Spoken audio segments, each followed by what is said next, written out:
কি বলবে জানেন? দুজা বসে গেল, পড়োশির দুটা মহিলা বসে গেল, আর দিয়ে গল্প করতে শুরু। আজি বুবু আমার যে হদলার বাপটা আছে, একবারে লি কর্মা জি বুবু লি কর্মা, ইয়ার হই আমি ভাতটা খাচ্ছি রে বুবু, ইয়ার বাড়তে এসে জীবনে কোনোদিন সুখ শান্তিটা আমার হয় না রে বুবু, কোনোদিন সুখ শান্তি হয় না।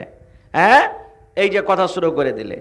বুবু রে, ইয়ার বাড়িতে যা আমি আছি তা আমি হই ভাত খাচ্ছি, আর যদি কোনো মানুষ হইতো তো এই মরার কপালে কবে কি ঝাঁটা মেরে চলে যেত। এরে আমার মায়েরা খালারা, আমার বোনেরা দিদিরা শোনেন মাগে, ইয়া তো গরম পড়ছে রে বোন, আপনার স্বামী গরমকে গরম না মনে করে, রোদকে রোদ না মনে করে পূর্ণিয়ার বাজার চলে যায় মাছ খরিদ করতে। আমি দেখেছি ওরে আল্লাহ জালসা করে যখন ফজরের টাইমে বাড়ি আসি, সকালবেলাতে যখন কোনো কোনো টাইমে বাড়ি আসি, ওরে আল্লাহ রাস্তা চেনা যায় না, এমন ঠান্ডা, এমন ঠান্ডার সময় আমার কত ভাইকে দেখেছি সাইকেল নিয়ে, মোটর সাইকেল নিয়ে এত ঠান্ডাতে ও গোলাপবাগের মার্কেটে পৌঁছাচ্ছে। সূর্য না উঠতে উঠতে উঠতে মাছ গ্রামে বাড়িতে নিয়ে এসে হাজির হয়ে গেল। ওই বোনকে বলবো, বোন রে খবরদার দেখেন আপনার স্বামীর কত কষ্ট, এত ঠান্ডাতে আপনি আরামের ঘুমে বাড়িতে ঘুমিয়ে আছেন, আর আপনাকে খুশি করার জন্য আপনার স্বামী এত কষ্ট করে বাজারে চলে গেছেন। এখন দেখেন কত রোদ, রোদে এত রোদ, গাছের তলাতে থাকা যায় না, বাড়ির ভেতরে থাকা যায় না। আপনার স্বামী আপনাকে খুশি করার জন্য মাখনা তুলতে চলে যায়, আপনাকে খুশি করার জন্য চিনিয়া বাদাম তুলতে চলে যায়, আরো বিভিন্ন রকমের কাজে চলে যায়। দোকানে থাকার মনে হয় না, তাও যারা দোকানদারি করে দোকানে বসে থাকতে হয়। এত কষ্ট করে রে মা, আর এত কষ্ট করার পর যদি আপনি তার না শুকরিয়া আদায় করেন, আল্লাহ রাব্বুল আলামিনকে এই জিনিসটা সহ্য হয় না। আল্লাহ রাব্বুল আলামিন এই গুনাহটার কারণে আপনাদেরকে জাহান্নামের আগুনে বেছে দিয়েছেন। এই জন্য স্বামীর নাশুকরি করতে হবে না। হ্যাঁ, মেলায় ভাইও এমন আছে, স্ত্রীটাকে সব সময় রাখবে ওর পরে, কোনো জিনিস যখন চাইবে যে আমাকে কাপড় দাও, ব্লাউজ দাও, সায়া দাও, আমাকে কিছু নিয়ে এসে দাও, এরকম ভাবে যখন কিছু চাইবে তো রাখবে, কিনে দিবে না, বকিলিগিরি করবে। তো ওই মা খালারাকে বলবো, যদি আপনার স্বামী বকিলিগিরি করে, কাঞ্জস থাকে, কিরপিন থাকে, তাহলে কিছু কিছু করে স্বামীর মাল চুরি করতে পারেন আপনি। ফের কাল যায় করে 10,000 টাকার বান্ডিল না চুরি করে ফের চক না পালিয়ে যায়, এরকম না হওয়া চাই। কিছু কিছু, যেমন আপনার স্বামী আপনাকে সাবুন কিনে দেয় না, আপনার স্বামী আপনাকে মহকুনে তেল কিনে দেয় না, আপনার স্বামী ব্লাউজের দরকার আছে, টাকা আছে থাকা সত্ত্বেও ব্লাউজ কিনে দেয় না, ছিঁড়া কাপড় পিন্দা আছেন, কাপড়ের ব্যবস্থা করতে দেয় না, আপনার স্বামীর কাছে মাল আছে, টাকা আছে, আপনি বলছেন হালিমার বাপ আমার 2টা মিষ্টি খাওয়ার মন হয়েছে, চক থেকে 2টা মিষ্টি গেল আমাকে এনে দাও। হালিমার বাপ একটা পাউডার গেল আমাকে এনে দাও, একটা ফেস ওয়াশ গেল আমাকে এনে দাও। এই ধরনের যদি আপনি কথা বলেন, আপনার স্বামী যদি আপনার জন্য ইন্তজাম না করে, ব্যবস্থা করে, আল্লাহর নবী বলেছেন মহিলারে এরকম টাইমে এরকম সময়তে না জানিয়ে তোমার স্বামীর তুমি মাল চুরি করতে পারো, যে মাল চুরি করাতে তোমার কোন রকমের গুনাহ হবে না। কেমন মাল?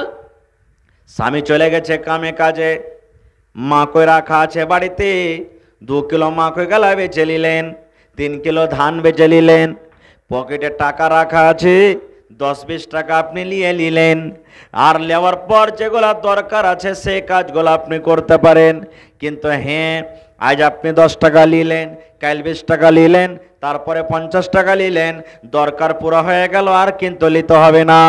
নবী বলেছেন মহিলা তোমার দরকার পুরো করার পর তুমি যদি তোমার স্বামীর মাল চুরি করতে থাকো তাহলে কিন্তু তুমি চোর হয়ে যাবে, এটা তোমার স্বামীর আমানতের খেয়ানত হয়ে যাবে।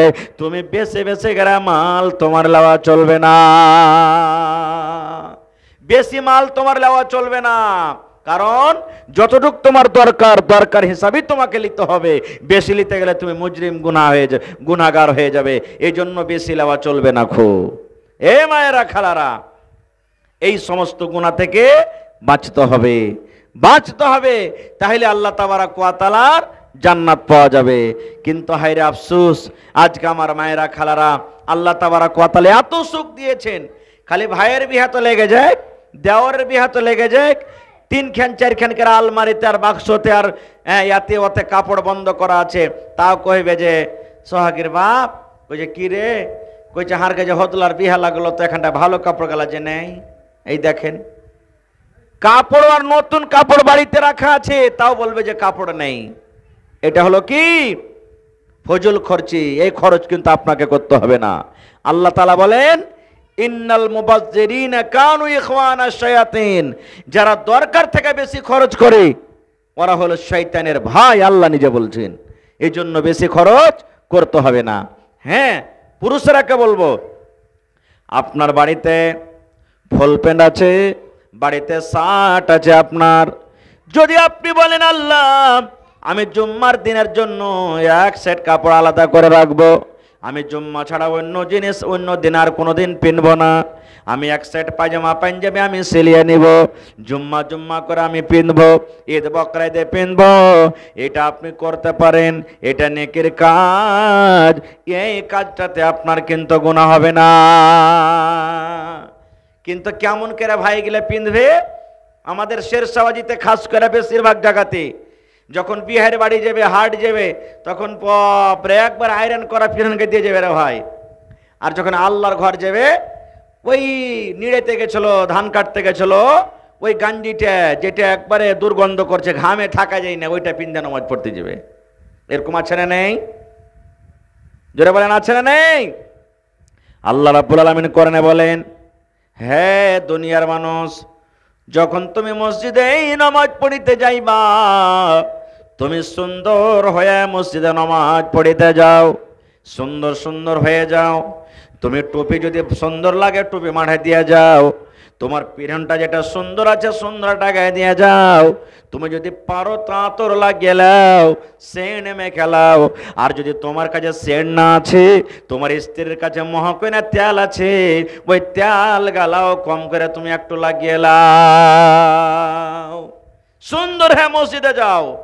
মেলায় জায়গাতে দেখবেন যে মুড়ি খাওয়া টুপি মাথাতে দেবে, দেখেছেন মুড়ি খাওয়া টুপি? দেখেননি?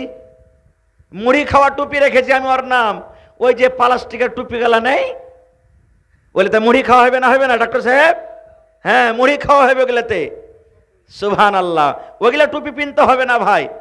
আল্লাহর ইবাদত করবেন তো 10-20 টাকাতে একটা টুপি কিনতে পারবেন না জি? হ্যাঁ, ওই টুপিকে লিখছে নিজের চোখে দিয়ে, নমাজ পড়া হইলো না, এখানে পড়া আছে দিলে একবারে সনসনিয়ে ছক্কা মেরে একবার টুপিটাকে সাইডে রেখে দিল, ওকে ওর কোনো হেফাজত হয় না। এর জন্য ওগুলো টুপি খবরদার মাথায় দেবে না। আর একটা কথা বলি, এগুলা টুপি যদি মাথায় দিয়ে চলে যায় আমাকে গ্রাম বা শ্বশুর বাড়ি, কোনো শরম লাগবে? আর ওগুলা টুপি মাথায় দিয়ে শ্বশুর বাড়ি যেতে পারবে কেউ? যখন শ্বশুর বাড়ি যেতে পারবে না, তা আল্লাহর ঘরে কেমন করে চলবে? গাঞ্জি গায়ে দিয়ে শ্বশুর বাড়ি কেউ যেতে পারবে? যেতে পারবে না, চলবে না। আচ্ছা, তো আল্লাহর ঘরে কেমন করে একটা গাঞ্জি গায়ে দিয়ে চলে যায় মানুষ? কত ভাইকে দেখবেন একটা খালি গাঞ্জিও না, একটা গামছা গায়ে দিয়ে দেয়, গামছা গায়ে দিলে চলে যায়, ওর প্যাট পিঠ সব উদাম, একটা গামছা গায়ে দিয়ে চলে গেল না। আল্লাহ বলছেন আমার ঘর এসো, তুমি সুন্দর হয়ে যত সাজতে পারো একবারে সাইজা খুঁজে আমার ঘরে তুমি এসো। কিন্তু হায়রে আফসোসের কথা, আমরা মুসলমান এই কাজটা কিন্তু করতে পারি না খুব। ভাই মুসলমান, আল্লাহ তাবারাক ওয়া তাআলার দরবারে যেতে গেলে আল্লাহ রাব্বুল আলামিন বলেন সুন্দর হয়ে তুমি এসো, সুন্দর হয়ে এসো। আল্লাহর ঘরে যত সুন্দর হয়ে যাবেন আল্লাহ তাবারাক ওয়া তাআলা তত ভালোবাসবেন। মায়েরা খালারাকে বলবো, আমার মায়েরা খালারা, শুধু যদি একটা শাড়ি পিন্ডা থাকে, ওই শাড়ি পিন্ডা তার যথেষ্ট নয়। আল্লাহর নবী বলেছেন, মহিলারে, যখন তুমি নামাজ পড়বে, তুমি যে শাড়ি ব্লাউজ তোমার গায়ে আছে, ওইটা তোমার জন্য যথেষ্ট নয়। তোমার বাড়িতে যদি বোরকা থাকে, বোরকা পিন্ডা লাও। আর যদি বোরকা যদি না থাকে, কম করে তোমার এই বাড়িতে চাদর আছে, ওড়নি আছে, দোপাট্টা আছে, এই ওড়নি চাদর, এই ওড়নি চাদর তুমি ওপর থেকে গায়ে দিয়ে নাও। ওড়নি চাদর তুমি একটা ওপর থেকে টানা দিয়ে দাও, তারপরে তখন তুমি নামাজ পড়ো। নবী বলেছেন, 5 ওয়াক্তের নামাজ যদি মহিলারা মসজিদে যায় পড়ে, মানা করতে হবে না। পুরুষেরা নবী বলেছেন, মহিলারে, এই পুরুষেরা তোমরা শুনে নাও, তোমার যদি স্ত্রীরা যদি বলে আমরা তোমাদের সাথে নামাজ পড়িতে যাব, মসজিদের ফজরে যাব, জোহরে যাব, আসরে যাব, মাগরিবে যাব, ইশারে যাব, আল্লাহ নবী বলেছেন, পুরুষ ওরাকে তোমরা বাধা দিও না, যেতে হবে না, না যাও যাও যাও। কিন্তু নবী মহিলারাকে বলেছেন, মহিলা, তোমাদের মসজিদ থেকে বাড়িতে নামাজ পড়াটা হলো আফজাল। মসজিদ থেকে বাড়িতে নামাজ পড়াটা হলো উত্তম, ভালো। এবং নবীজি পুরুষেরাকে বলেছেন, তোমার বাড়িকে তুমি কবরস্থান করিও না। পুরুষেরাকে বলেছেন, বাড়িকে কবরস্থান করিও না। কেন কথাটা বললেন? কবরস্থানে কেউ নামাজ পড়ে? কবরস্থানে নামাজ পড়ে? নামাজ পড়ে না। কেন? কবরস্থানে নামাজ পড়া নবীজি নিষেধ করেছেন। তাহলে বলবেন বাড়িটা তো কবরস্থান নয়। এই জন্য নবী বলেছেন, মাঝে মাঝে মাঝে মাঝে বাড়িতে তুমি সুন্নাত নামাজ গালা পড়িবে। আল্লাহ নবী বলেছেন, ফজরের টাইমে 4 রাকাত নামাজ আছে, তুমি মাঝে মাঝে কোনোদিন 2 রাকাত সুন্নাত বাড়িতে পড়ে লিও, আর ফরজ 2 রাকাত তুমি মসজিদের ভিতরে যায় পড়িও। জোহরে যেমন আগে 2 রাকাত 4 রাকাত সুন্নাত, পরে আবার 2 রাকাত কিংবা 4 রাকাত সুন্নাত আছে। আল্লাহ রাসূল বলেছেন, সুন্নাত গুলা তুমি বাড়িতে পড়ো, আর ফরজ রাকাত গুলা তুমি মসজিদে যায় পড়ো। এই মতো কোনোদিন মাঝে মাঝে মাঝে মাঝে আপনি যে তাহাজ্জুদের নামাজ পড়বেন, ওই তাহাজ্জুদের নামাজ আপনি মাঝে মাঝে বাড়িতে পড়েন, যেন আপনার বাড়িটা কবরস্থান না হয়ে যায়। বাড়িতে যদি আপনি নামাজ পড়েন, 2টা লাভ আছে। কয়টা লাভ? 2টা লাভ আছে।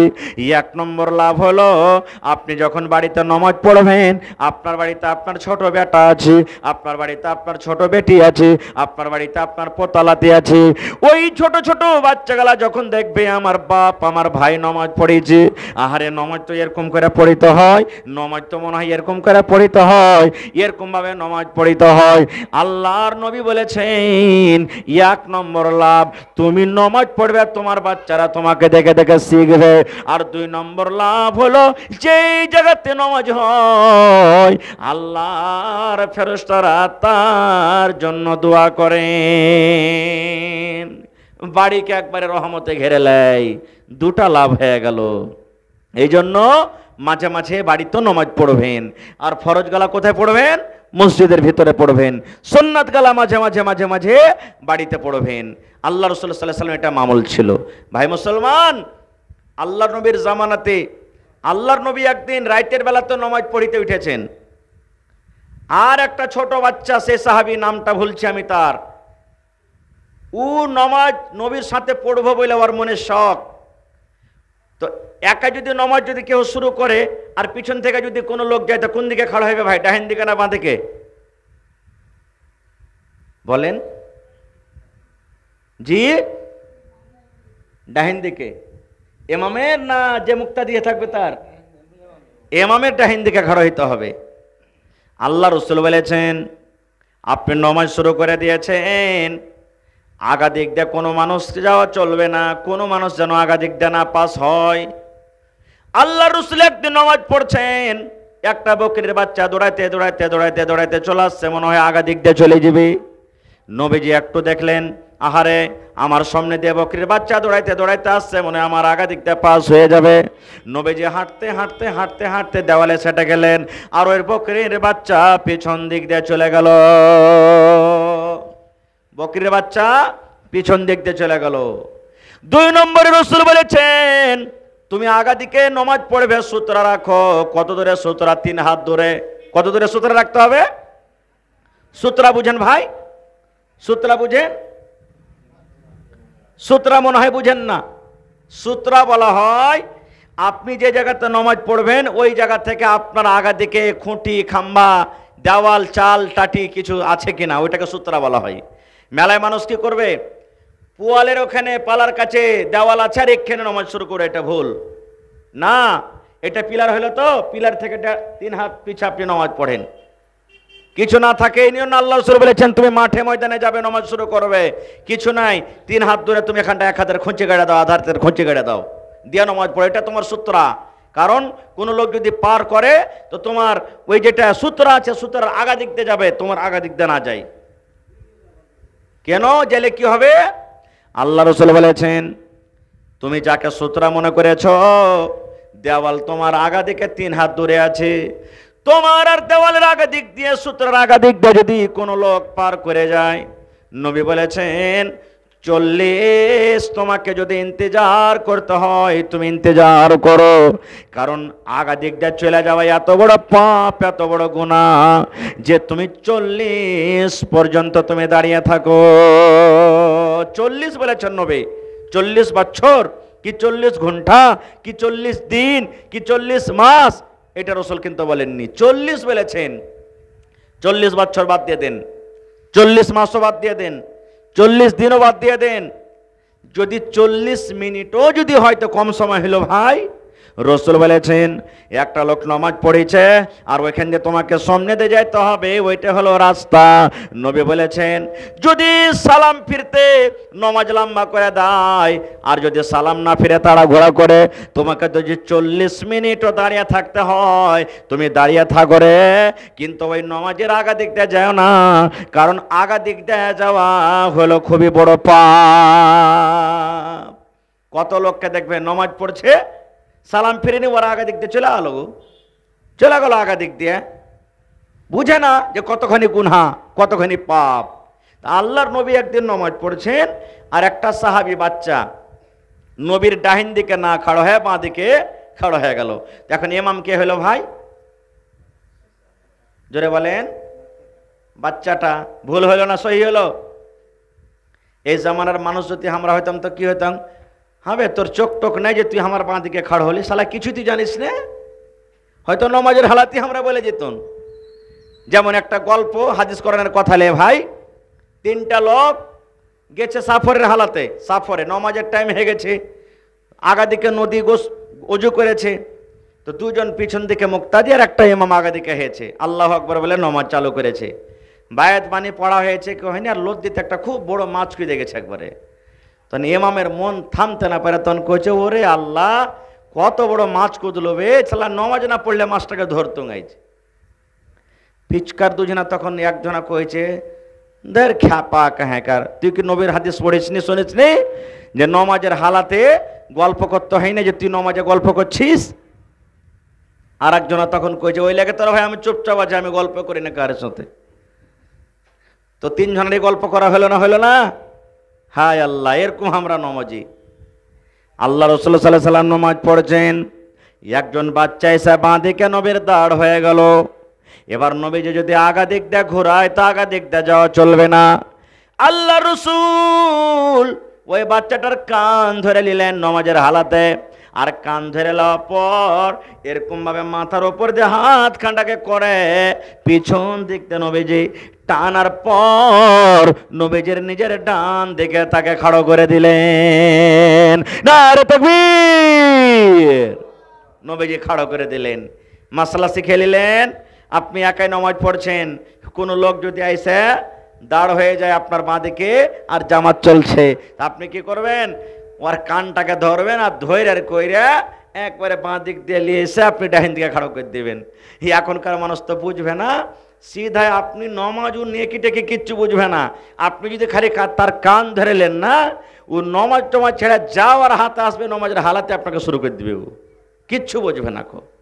আল্লাহ রাসূল বলেছেন মদলোক নমাজ পড়ছে পুরুষেরা, নমাজে ভুল হয়ে গেল, নমাজে কি হলো? ভুল হয়ে গেল। 2 রাকাত পড়ে বসতে হয়তো উঠে গেল, 1 রাকাত পড়ে উঠতে হয়তো বসে গেল, ভুল হয়ে গেল নমাজ, কি পড়বেন? কহেন না জি ভাই? হায় আল্লাহ, এর মানে নামাজে ভুলই হয় না কাহারি নাকি? সুবহান আল্লাহ পড়বেন। কি পড়বেন? জোরে বলেন সুবহান আল্লাহ। নমাজে ভুল হয়ে গেল। ইমাম সাহেব নমাজ পড়াইছেন, মাগরিবের 3 রাকাত নামাজ, 3 রাকাত নামাজ পড়ে বসতে হবে না উঠতে হবে? বসতে হবে। কিন্তু ইমাম সাহেব ভুল, দিমাগ চলে গেছে কোনো জায়গাতে, ভুল হয়ে গেছে। 3 রাকাত নামাজ পড়ে না বসে উঠতে যাচ্ছেন, সুবহান আল্লাহ মুক্তাদিরা বলবেন। 2 রাকাত নামাজ পড়ে বসতে হবে, কিন্তু ইমাম সাহেব দাঁড়িয়ে যাচ্ছেন, সুবহান আল্লাহ। নামাজে যদি ইমাম ভুল করে, সুবহান আল্লাহ, ইমাম যদি হুঁশিয়ার হয় বুঝে নিবে আমার ভুল হয়ে গেছে। এবার নবী বলেছেন, মহিলারে তোমরা যদি নামাজ পড়ো আর তোমাদের ইমাম যদি ভুল করে দেয়, তাহলে কিন্তু তোমরা মুখ দিয়ে সুবহান আল্লাহ বলতে পাবে না। সুবহান আল্লাহ যদি তোমরা বলে দাও, তোমাদের গুনাহ হয়ে যাবে, তোমাদের পাপ হয়ে যাবে। এই জন্য তোমাদেরকে সুবহান আল্লাহ বলতে হবে না। সুবহান আল্লাহ তোমাদের বলা চলবে না। তো মা খালরা বলবে, হাজি মৌলানা তাহলে কি বলবো? রাসূল বলেছেন, তোমরা তালি বাজাইবে। কি বাজাইবে? তালি বাজাইবে। তোমরা কিসের হালাতে? নামাজের হালাতে তালি বাজাইবে। নবী বলেছেন, একটা লোক, একটা মহিলা ইমামতি করছে, আর কিংবা মহিলা ইমামতি করছে, পিছন দিকে মহিলাদের দল, মহিলাদের কাতার। মরদেরা যেমন ভুল করলে সুবহান আল্লাহ পড়বে, নবী বলছেন মহিলা তোমাদেরকে সুবহান আল্লাহ পড়িতে হবে না, তোমরা তালি বাজাইবে। কেমন করে তালি বাজাইবে? এই আমার হাতের দিকে দেখেন, এরকম ভাবে নমাজে যদি ভুল হয়ে যায়, তাহলে মহিলার এরকম ভাবে জোর করে তালি বাজাবে। এই হাতটাকে সোজা রাখবে, আর এই ডাহিন হাতটাকে উল্টে এরকম ভাবে জোর করে তালি বাজাবে। এবার বলেন, কয়টা মশলা জানছে? এই মশলাটা কয়টা মহিলা জানে? যদি কোনো মা খালে নিকেরা তালি বাজিয়া দেয়, আর যেগুলো আঞ্জর পাঞ্জর আছে হি করে হাসতে লাগবে। হাসবে না? এই পাগল হয়ে গেছে নাকি টি, যে নমাজের হালাতে তালি বাজাইছে? জি, এরকমই বলবে, মাসলা জানে না খো। এই জন্য রাসূল বলছেন তালি বাজাতে হবে। এ আমার মায়েরা খালারা, তো এই সমস্ত জিনিস হলো শেখার। খারজা হোক, আল্লাহ রাব্বুল আলামিন সর্বপ্রথম আয়াতে আল্লাহ বলেন আলহামদুলিল্লাহি রাব্বিল আলামিন। সমস্ত তারিফ প্রশংসা হলেন আল্লাহর জন্য, যিনি হলেন রব্বুল আলামিন। আল্লাহ হলেন মানুষের রব, আল্লাহ হলেন জিনের রব, আল্লাহ রব্বুল আলামিন হলেন তোতার রব, আল্লাহ হলেন ছাগলের রব, আল্লাহ হলেন জোকের রব, আল্লাহ হলেন সাপের রব, আল্লাহ হলেন ব্যাঙের রব, আল্লাহ হলেন মাছের রব। এই পৃথিবীতে যত প্রাণী আছে, যত মাখলুক আছে, সমস্ত জিনিসকে খিলানেওয়ালা হলেন আল্লাহ। সমস্ত জিনিসকে খেলানেওয়ালা হলেন কে? আল্লাহ তাবারাক ওয়া তাআলা। আল্লাহ কহ কি না খাইয়ে আল্লাহ তাবারাক ওয়া তাআলা রাখে না ভাই মুসলমান। সবাইকে আল্লাহ খেতে দেয়, সবারই রুজির মালিক কে? আল্লাহ তাবারাক ওয়া তাআলা। আর একটা কথা বলি, আল্লাহর তারিফ আমরা প্রশংসা করব কেন? আল্লাহ হলেন ইয়াক। আল্লাহ হলেন কয়? ইয়াক। সূরাতুল ইখলাস সবার মুখস্থি আছে না? আছে না নাই? কুল হুয়াল্লাহু আহাদ আল্লাহুস সামাদ লাম ইয়ালিদ ওয়া লাম ইউলাদ ওয়া লাম ইয়াকুল লাহু কুফুয়ান আহাদ। এই সূরাটাকে 16 কোরআন বলা হয়েছে। কোরআন মাজিদের 3 ভাগ করে 1 ভাগ, 3 ভাগ করে 1 ভাগ কোরআনের বলা হয়েছে সূরাতুল ইখলাসকে 16 কোরআন। আল্লাহ রাব্বুল আলামিন এই সূরাটাতে শুধু নিজের তারিফ করেছেন, নিজের বড়াই বয়ান করেছেন। আল্লাহ বলেন, কুল, হে নবী আপনি বলে দেন, হুয়াল্লাহু আহাদ, আল্লাহ হলেন ইয়াক। আল্লাহ কয়? আল্লাহ হলেন ইয়াক। আল্লাহর মা নাই, আল্লাহর বাবা নাই, আল্লাহর দাদা নাই, আল্লাহর নানা নাই, আল্লাহর নানি নাই, আল্লাহর ছেলে নাই, আল্লাহর মেয়ে নাই, আল্লাহর বেটা নাই, আল্লাহর বেটে নাই, দুনিয়াতে আল্লাহর কেউ নাই।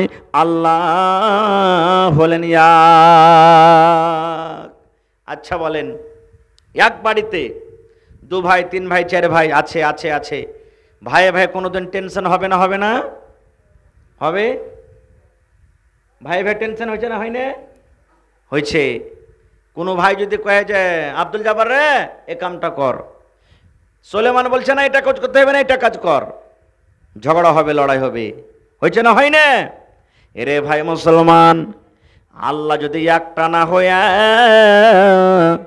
দুটা যদি আল্লাহ হয়তো এই দুনিয়া কবে ফানা হয়ে যেত, হয়তো না?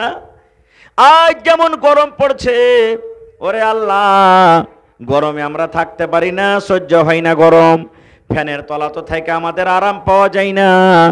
এবারে একটা আল্লাহতে গরম দেয়, যদি আরো একটা গরম আল্লাহ হতো, তাহলে সে আল্লাহ অন্য আল্লাহকে বলতো, আল্লাহ তোমারও নাম আল্লাহ, আমারও নাম আল্লাহ, তুমি যখন গরম দিয়েছ আমার বান্দারা সহ্য করতে পারে না, এই জন্য তোমার ভাই হলাম আমি, আমার কথাটা তুমি একটু শোনো, মানুষকে একটু হাওয়া দাও, মানুষকে একটু বাতাস দাও, মানুষের শরীরে যেন একটু করে হাওয়া লাগে, মানুষ আরাম পাবে। এবার বলেন, দুটা আল্লাহ যদি এরকম ভাবে তকরাতকরি করে, তাইলে বলেন এই দুনিয়াটা দারহাম ভারাম হইতো না, হইতো না? এই জন্য আল্লাহ হলেন কয়? এক। আল্লাহ হলেন কয়? এক। আর একটা কথা বলে দিই, এই গরমটা আসছে কোথা থেকে? গরমটা আসছে কোথা থেকে? 1 মাস পর ঠান্ডা শুরু হবে না, হবে না? 2 মাস পর আস্তে আস্তে ঠান্ডা মানুষের শরীরে লাগবে, গরমটা হারাবে কি হারাবে না? আহ, সুবহানাল্লাহ। ভাই মুসলমান, এই হাদিসটা ভালো করে শুনবেন। আপনার যদি এ নাক আর মুখটা কেউ বন্ধ করে চেপে ধরে লাই, তো শ্বাস নেওয়ার লেগে আপনি হাঁপার ধাপার করবেন না, করবেন না? বলেন করবেন না, করবেন না?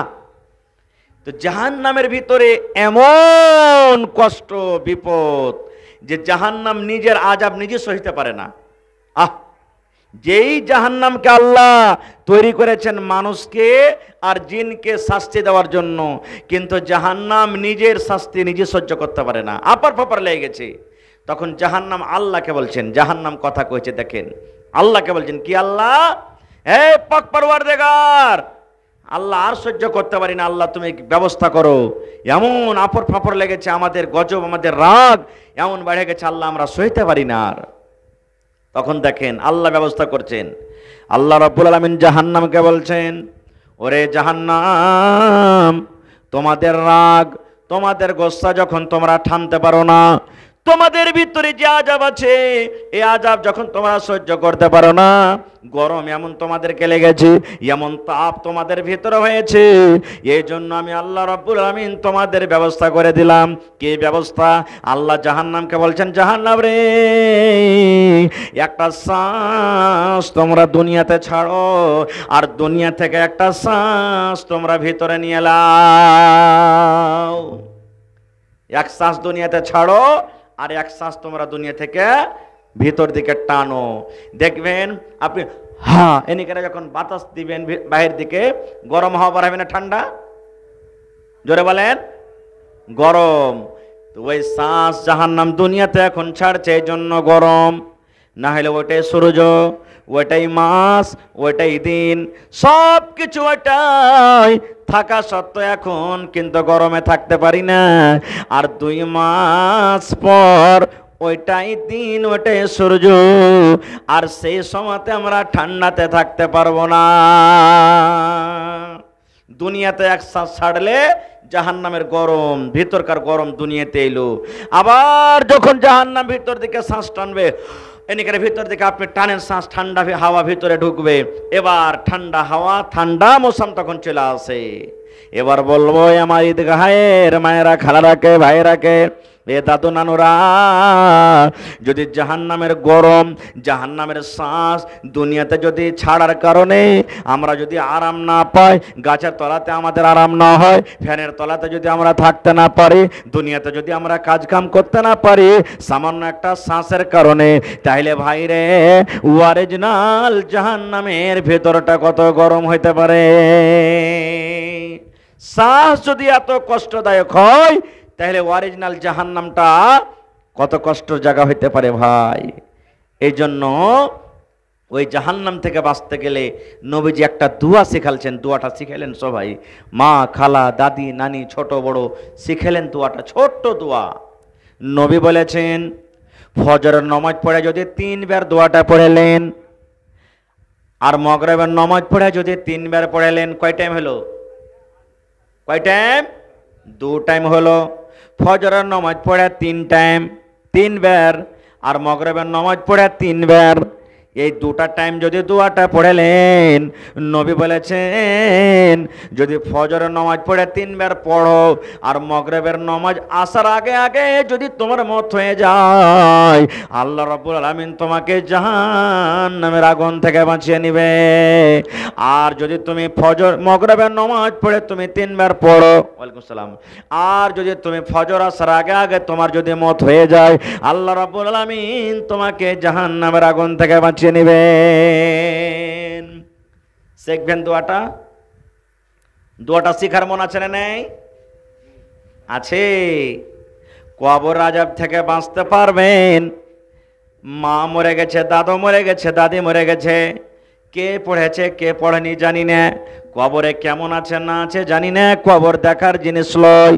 কিন্তু নবী বলেছেন উম্মত, ফজরের নামাজ পড়ে যদি 3 বার করে দোয়াটা পড়ো, তাহলে তোমাকে কবর আযাব থেকে আল্লাহ বাঁচিয়ে নিবে, জাহান্নামের আগুন থেকে আল্লাহ বাঁচিয়ে নিবে। আর যদি তুমি জান্নাত চাহো, আল্লাহ রাব্বুল আমিন তোমাকে জান্নাত দান করবেন। এই মতো তুমি যদি 3 বার মাগরিবের নামাজের পর দোয়াটা পড়িতে থাকো, তাহলে কবর আযাব থেকে আল্লাহ বাঁচাবে, জাহান্নামের আগুন থেকে বাঁচাবে, এবং জান্নাতের ভিতরে আল্লাহ আপনাকে জায়গা দান করবেন। তাহলে দোয়াটা শিখার ইরাদা আছে সবারই, না ইচ্ছা আছে? আছে, কিন্তু পরে শিখাবো। এখনটা থেকে ওয়াজ করছি না, এখনটা মোটামুটি হয়েই গেল। ভাই দোয়া পরে শিখাবো। দোয়া শেখার আগে একটা আবদার আছে। 1000 টাকার টাকা 5টা মানুষ বেশি লাই, আর 500 টাকার টাকা 10টা মানুষ। দেখি কোন আল্লাহর বান্দা আছেন। সর্বপ্রথম কোরআনের জন্য, আল্লাহ আল্লাহর নবীর জন্য, মাশাআল্লাহ, জাযাকাল্লাহ। আহা হা হা, এই দেখেন আমার নানা জান নুরুল হক সাহেব 1000 টাকা সর্বপ্রথম। নারে তাকবীর। কয় ওয়াক্তের নামাজ আছে জি ভাই? ফরজ 6 না 7? জোরে বলেন। ও 5ই আছে। আচ্ছা আচ্ছা, তাহলে ফজরের জোড়া 1000 টাকা হয়ে গেল। আরো 4 ওয়াক্তের নামাজ আছে 1000 করে। আর 10 জন সাহাবীকে নবীজি জান্নাতের ঘোষণা করে দিয়েছেন, যাকে আশরায়ে মুবাশশারা বলা হয়।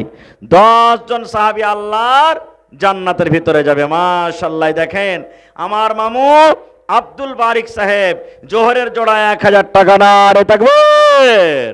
মাশাআল্লাহ, দেখেন কার নসিবে যে আসর আছে। আল্লাহুস সামাদ। মাশাআল্লাহ, জাযাকাল্লাহ। এই দেখেন আমার ডাক্তার সারমাদ আলী সাহেব আসরের জোড়া 1000 টাকা। নারে তাকবীর। মাশাআল্লাহ, 3 কলম হয়ে গেল ভাই। আর 2টা কলম বাঁচলো, মাগরিবে আর এশা। আহ, কার নসিবে যে মাগরিব আছে। 10 জন সাহাবীকে বলেছেন জান্নাতের টিকিট দিয়ে দিয়েছেন, দুনিয়াতে তোমরা জান্নাতে যাবে।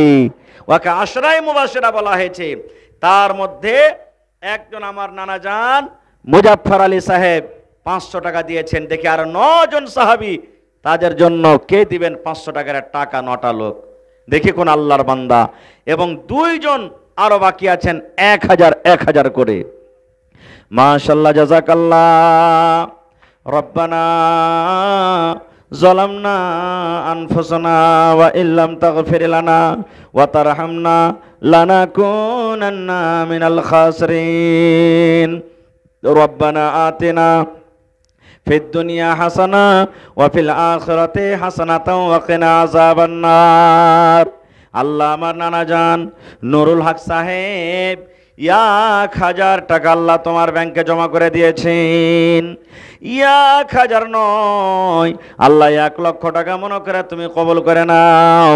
এই রব্বুল আলামিন মা বাপ, দাদু দাদি, নানা নানি, শ্বশুর শাশুড়ি মনে হয় সব কবরে চলে গেছে। আল্লাহ জানি না তারা কবরে কি হালাতে আছে। আল্লাহ তারকে কবরে তুমি জান্নাতের বিছানা দিয়ে দাও।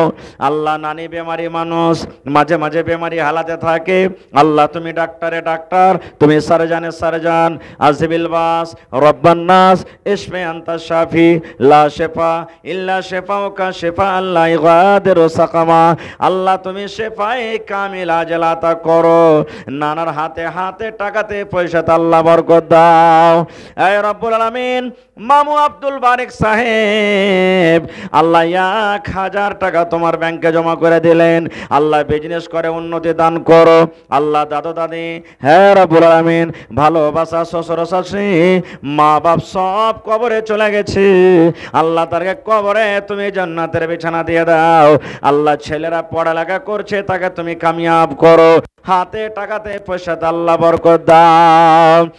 এই রব্বুল আলামিন আমার ডাক্তার সারমাদ আলী সাহেব 1000 টাকা আল্লাহ জমা করে গেল, 1 লক্ষ টাকা মনে করে তুমি কবুল করে নাও। হায়রে মা, মা মানে ময়া, মা মানে দয়া, মা কতদিন হয়ে গেল কবরের ভিতরে চলে গেছে। আল্লাহ দুনিয়ার খবর পাওয়া যায়, কিন্তু কবর একটা এমন দাস, কবর একটা এমন জায়গা, আল্লাহ কবরের কোনো খবর আছে না। তোমার নবী বলেছেন নেককার ছেলে পিলে যখন মা বাবার জন্য দান করে, আল্লাহ রাব্বুল আলামিন তার দানটাকে তার কবরে পৌঁছে দেয়। আল্লাহ এ বাসা ভরসাতে আমার ডাক্তার সাহেব দান করে গেল, আল্লাহ মায়ের কবরে জান্নাতের বিছানা দিয়ে দাও। আল্লাহ নানা নানি কবরে চলে গেছেন, তারকে কবরে তুমি জান্নাতের বিছানা দিয়ে দাও।